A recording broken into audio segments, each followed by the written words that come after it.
பார்க்கும்பொழுது மகிழ்ச்சியா இருந்தது. ஏன்னா எல்லா கல்லூரியிலையும் பாவமா ஏதோ ஒரு மூலையில உட்கார வைக்கக்கூடிய துறை வந்து தமிழ் துறையா தான் இருக்கும்.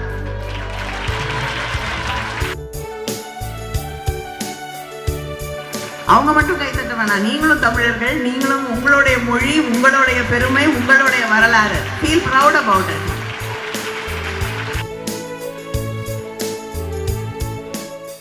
நிச்சயமா கல்வி அப்படிங்கிறது நமக்கான நம்மை வளர்த்து கொள்ளக்கூடிய, அமைச்சர் சொன்னது போல வேலைக்கு போறதுக்கோ வேற ஒரு ஏதோ ஒன்று அதை சாதிப்பதற்கு மட்டும் நாம் படிக்கவில்லை. இந்த உலகத்தை நாம் புரிந்து கொள்வதற்காக, உங்களுடைய ஹொரைசன்ஸை நீங்க வைடன் பண்ணிக்கிறதுக்காக, நீங்க யாருன்னு நீங்களே தேடி புரிந்து கொள்வதற்காக. இதுதான் கல்வி நமக்கு தரக்கூடிய மிகப்பெரிய கொடை.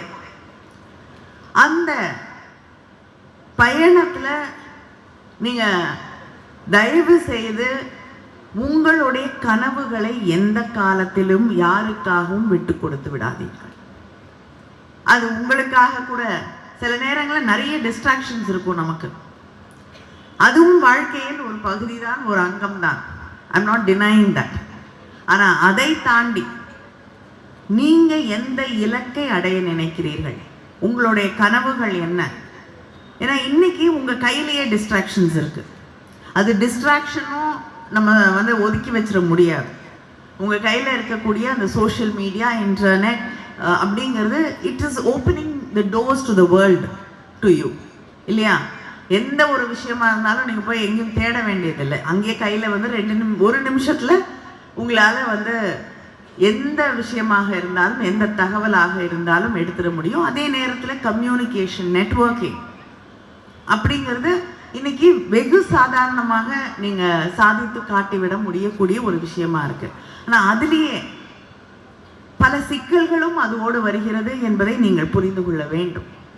ஒரு போஸ்ட் போடுவீங்க இன்ஸ்டாகிராம்லயோ வேற எதுலையாவது, அங்க ஒரு சின்ன ப்ரெஷர் குரூப்பையும் நம்ம சுற்றி நம்ம உருவாக்கிக்கிறோம், இல்லையா? ஒரு நம்மளோட ஃபாலோவர்ஸ், அவங்களுடைய கமெண்ட்ஸ், அவங்க இந்த உலகத்தை எப்படி பார்க்குறாங்க, அது வந்து நம்ம மேலே ஒரு ப்ரெஷராக மாறக்கூடிய சூழல்கள், வாய்ப்புகள் இருக்கு. ஒரு விஷயத்த சொல்கிறோம், அதுக்கு எதிரான கருத்துக்கள், லைக் பத்தலை, இதெல்லாம் கூட நம்மை பாதிக்கக்கூடிய, இது வந்து வேற ஒரு விஷயமா சில ஆண்டுகளுக்கு முன்னால் இருந்தது. ஒரு ஒரு ஃபிசிக்கல் ப்ரெஷர்ஸாக நம்ம வாழக்கூடிய இடத்துல சுற்றி நமக்கு இருக்கக்கூடிய ப்ரெஷர்ஸாக இருக்கும். இன்னைக்கு அது வந்து கண்ணுக்கு தெரியாத ஒரு நெட்வொர்க்கில் நம்ம வந்து உருவாக்கி கொள்ளக்கூடிய அந்த ப்ரெஷர்ஸை நாம் உடைக்க வேண்டும், அதை கடக்க வேண்டும். ஒரு பெண் தன்னுடைய வாழ்க்கையில் சாதிக்க வேண்டும் என்று சொன்னால் அது என்ன தடையாக இருந்தாலும், உங்களுடைய மனத்தடைகளாக இருக்கட்டும், அது வந்து இந்த சமூகம் என்ற அந்த தடைகளாக இருக்கட்டும், பாரம்பரியம் என்ற தடைகளாக இருக்கட்டும், ஜாதி மதம் என்ற எல்லா விஷயங்களையும் உடைத்தெறிந்தால்தான் அந்த சாதனையை நீங்கள் செய்ய முடியும் என்று தந்தை பெரியார் அவர்கள் தொடர்ந்து அந்த கருத்தை அவர் வலியுறுத்தி இருக்கிறார். தந்தை பெரியாரை தாண்டி ஒரு ஃபெமினிஸ்டை நான் படிச்சதில்லை. அந்த அளவுக்கு பெண்களுக்காக சிந்திக்கக்கூடிய எல்லா தடைகளையும் உடைத்தெறி, அது எதுவாக இருந்தாலும் என்று சொல்லக்கூடிய ஒரு சிந்தனையாளரை, ஒரு ஃபெமினிஸ்டை நான் இதுவரை பார்த்ததில்லை. எல்லாருக்குமே ஒரு லிமிட்டேஷன்ஸ் வச்சுப்பாங்க. பெண்கள்னா அதோடைய யார்ட் ஸ்டிக்ஸே கம்ப்ளீட்டா டிஃப்ரெண்டா இருக்கும். ஆனா அந்த மாதிரி எந்த காம்ப்ரமைசஸும் இல்லாம சிந்தித்த தந்தை பெரியார், நீங்க எல்லாமே பெண் ஏன் அடிமையானாள் என்ற அவருடைய புத்தகத்தை தயவு செய்து ஒவ்வொரு பெண்ணும் படிக்க வேண்டும். It is a request from me. I like to leave that thought with you. தயவு செய்து அந்த புத்தகத்தை படியுங்கள்.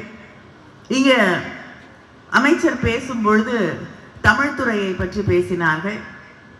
ஒரு பெரிய ஆரவாரத்தோடு தமிழ் துறையில் இருக்கக்கூடிய மாணவிகள் வந்து அதுக்கு ஒரு ரெஸ்பாண்ட் பண்ணாங்க.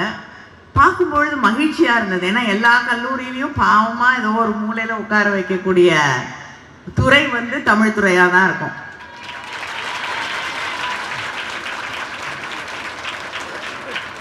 ஆனா இன்னைக்கு இவ்வளவு பவர்ஃபுல்லா ஒரு தமிழ் துறை இருக்கக்கூடிய கல்லூரிக்கு வந்திருப்பதே ஒரு பெரிய மகிழ்ச்சியை தரக்கூடிய ஒன்றா இருக்கு.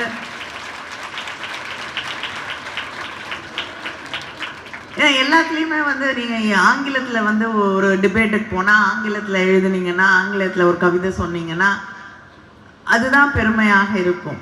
ஆனால் தமிழில், நம்முடைய மொழியில், நம்முடைய பண்பாட்டை, சரித்திரத்தை இன்னைக்கு நமக்கு மிகப்பெரிய பெருமை. நம்முடைய முதலமைச்சர் அவர்கள் மிக பெருமையாக அறிவித்தார்கள். அதுவும் நம்ம சிவகலையில், தூத்துக்குடி மாவட்டத்தில் இருக்கக்கூடிய சிவகலையில தான் முதலாக இந்தியாவிலேயே இதுவரை கண்டுபிடிக்கப்பட்ட அந்த இரும்பு அயனேஜ், அதற்கான சான்றுகள் கிடைத்திருப்பது நம்ம மாவட்டத்தில் 5000 ஆண்டுகளுக்கு மேலாக. அந்த பெருமை இருக்கக்கூடிய மாவட்டம், அதே போல அந்த பெருமை இருக்கக்கூடிய இனம் தமிழினம். அந்த தமிழினத்தின் வழித்தோன்றல்களாக வந்திருக்கக்கூடியவர்கள் நீங்கள். அதனால அந்த பெருமை அவங்க மட்டும் கைத்தட்ட வேணாம், நீங்களும் தமிழர்கள், நீங்களும் உங்களுடைய மொழி, உங்களுடைய பெருமை, உங்களுடைய வரலாறு, ஃபீல் ப்ரவுட் அபவுட் இட். அதனால நம்மை யாரும் அடக்கிவிட முடியாது. அது ஆண்களாக இருக்கட்டும், பெண்களாக இருக்கட்டும். பெண்களை எந்த காலத்திலையும் எதுவும் உங்களை அடக்கிவிடவோ, நிறுத்திவிடவோ, உங்களை பின்னால் இழுக்கவோ அனுமதிக்காதீர்கள். Go forward, surge and conquer the world. All the best to all of you. Thank you.